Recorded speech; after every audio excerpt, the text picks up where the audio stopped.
जन्मस्थानी चोंडीमध्ये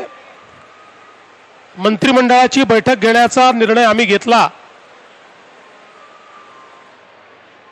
सन्मान्य राम शिंदे साहेबांनी त्या प्रकारची संकल्पना मांडली होती आणि लगेच मंत्रिमंडळाने त्याला होकार दिला आणि आज या बैठकीच्या सुरुवातीला त्यांच्या स्मारकावर जाऊन आम्ही तिथे नमन केलं आणि प्रेरणा प्राप्त केली आणि त्यानंतर मंत्रिमंडळाची बैठक संपन्न झाली। मंत्रिमंडळाच्या बैठकीमध्ये अनेक महत्त्वाचे निर्णय आज आम्ही घेतले। पुण्यश्लोक अहिल्यादेवींना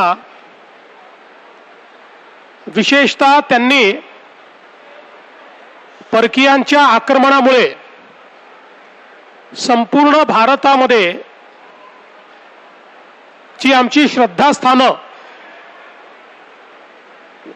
त्या ठिकाणी नष्ट करण्यात आली होती त्याचं पुनरुज्जीवन करण्याचं काम हे अहिल्या मातांनी केलं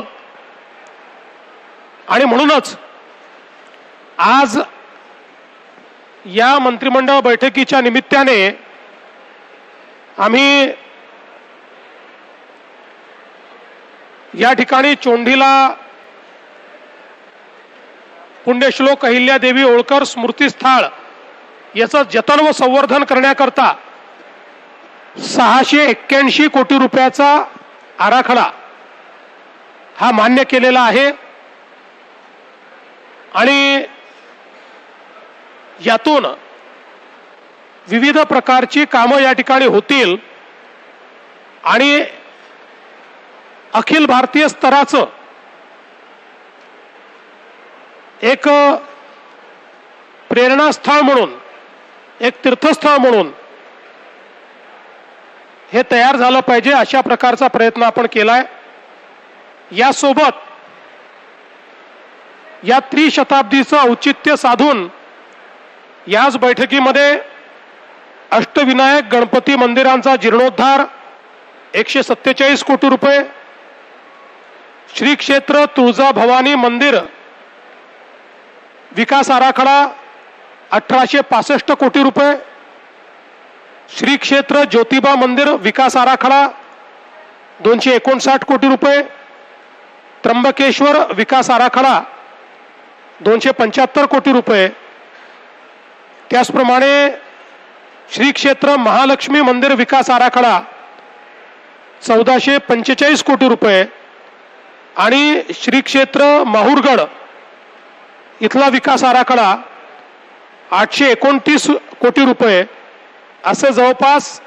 5503 कोटी रुपयाच्या प्रकल्पांना मान्यता दिलेली आहे। जे कार्य देशामध्ये पुण्यश्लोक अहिल्यादेवींनी केलं तेच कार्य त्यांच्या त्रिशताब्दीच्या निमित्ताने महाराष्ट्रामध्ये करण्याचा प्रयत्न हा राज्य सरकारच्या माध्यमातून आम्ही करतो। यासोबत पुण्यश्लोक अहिल्यादेवींचं जीवन त्यांचं कार्य याचा परिचय संपूर्ण जगाला झाला पाहिजे या दृष्टीने त्यांच्या जीवनावर बहुभाषिक कमर्शियल चित्रपट हा निर्माण करण्याचा आम्ही निर्णय केलेला आहे। बहुभाषिक याकरता केला तो मराठी असेल, तो हिंदी असेल, तो अजून इतरही भाषांमध्ये असेल, कारण त्यांचं कार्य हे कानाकोपऱ्यात पोचलं पाहिजे आणि अतिशय अद्ययावत तंत्रज्ञान वापरून हा सिनेमा तयार करण्यात येणार आहे, जेणेकरून त्यातनं केवळ तो जीवनपट नसेल तर त्यातनं त्यांच्या कार्याचं प्रभावीपणे मांडणी हे आपण करण्याचा प्रयत्न करणार आहोत। या निमित्ताने अहिल्यानगर जिल्ह्यामध्ये